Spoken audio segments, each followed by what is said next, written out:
All right, what's up, world? This is Asheru, and you are now watching Soul Tools. Peace.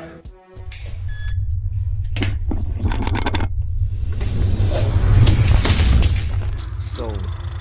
You can't eat it, you can't pick it up, and you can't touch it, and you can't taste it, but it's here, baby.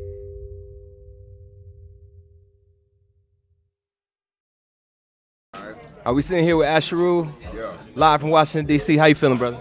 I'm good, brother. How you? How you? Everybody good? We all good. Just want to talk a little bit about your history and what you have going on right now. Know about Asheru and Blue Black. Can you tell the people out there just kind of a little bit of lineage? Yeah. Okay, yeah. Asheru, Seven Heads is how I first came on the scene with Unspoken Herd. And that was in 97, 98. We came up alongside all the Rawkus Records crew, Shabam Sadiq, Kweli, Mos, etc. And then put out a couple albums through that, then springboard into my own thing. I started putting out a couple singles in 02, 03.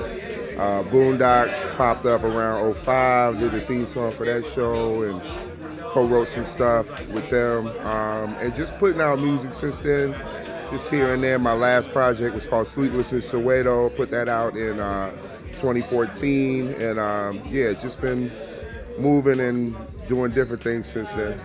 But primarily now, guerrilla arts is my focus, working with my organization and bringing a voice to local artists to work directly with youth and show them what they do professionally, and just giving the youth different access and experiences and pathways to what they want to get done, in life. Not just going to college and getting a job, but like really, how can you empower yourself to follow what it is that you really want to do? So how have you been able to maintain? I feel like there have been a lot of artists from that era that aren't present, and you're pretty much present in people's houses every day, definitely with the Boondocks, but working with young folks on a day-to-day basis. How do you maintain this whole idea of success that a lot of people struggle with as hip-hop artists? What does success mean to you? For me, success means being self-sufficient. You know what I mean? Being able to handle your responsibilities and not struggle through it all, but to be comfortable and being able to, follow whatever it is that you desire to do. Like, I've worked in DC schools for 20 years, you know what I mean? 2 years ago, I quit my job, just walked away from it cold turkey. I didn't have another gig lined up. I left my job. I actually did Next Level program maybe 2 months after that. Came back home, and I've been independent ever since. But I go through these cycles. This might be the third time that I've done that, you know what I mean? Because every 7, 8 years, I have to reset and refocus and check in with me and what I'm doing. So for me, I'm having the success that I've always wanted. I got a wife, I have 3 children, I've been married 15 years. I'm running my own organizations, I have 2 companies.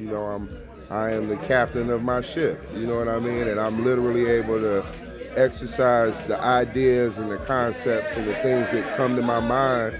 I'm actually able to actualize them and make them real, And for me, that's success. So whether it's putting out an album or writing a book or running a program, these are all things that I'm looking to manifest from my own creative energy, and for me, that's the freedom that equals success, because I've had jobs, I've had situations where good money was coming in, and on paper it seems like everything's great, but I was burdened by the work that had to go into me receiving that money. But with this, it's kind of like, I'm happy about the money that I receive, and it's even more rewarding because it's from my own creation. You know what I mean? So, there may be months where no money comes in.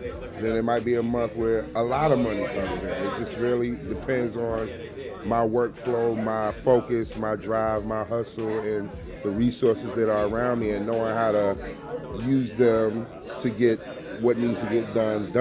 But again, all of that is a journey and a process that I had to go through in learning what success would mean for me personally, you know. So I think I found it, and I'm still, now my goal is to maintain it as long as I can, you know, and not go through my down moments, the broke moments. I don't ever want to have broke moments, you know what I mean? So until I get to that point, that's my next benchmark. It's getting to the point where I don't have the ebb and flow. It's just always moving, you know. And so that's everybody got their challenge. That's mine. But I still am very happy for, you know, the success that I've been able to do. I've been able to travel the world. You know, I've been to 24 countries doing hip hop, performing, teaching workshops, being a diplomat, being an ambassador for this culture, you know. So for me, that's the best success ever, you know what I mean? And then with the Boondocks stuff, meeting people, and, you know, people know me only for that. They like, you know, that's been able to get me into a lot of situations and scenarios and conversations just off of people knowing me from that, you know. So all of it has benefited in some way, helped me, you know, to get to where I gotta go, you know. Yeah, for sure.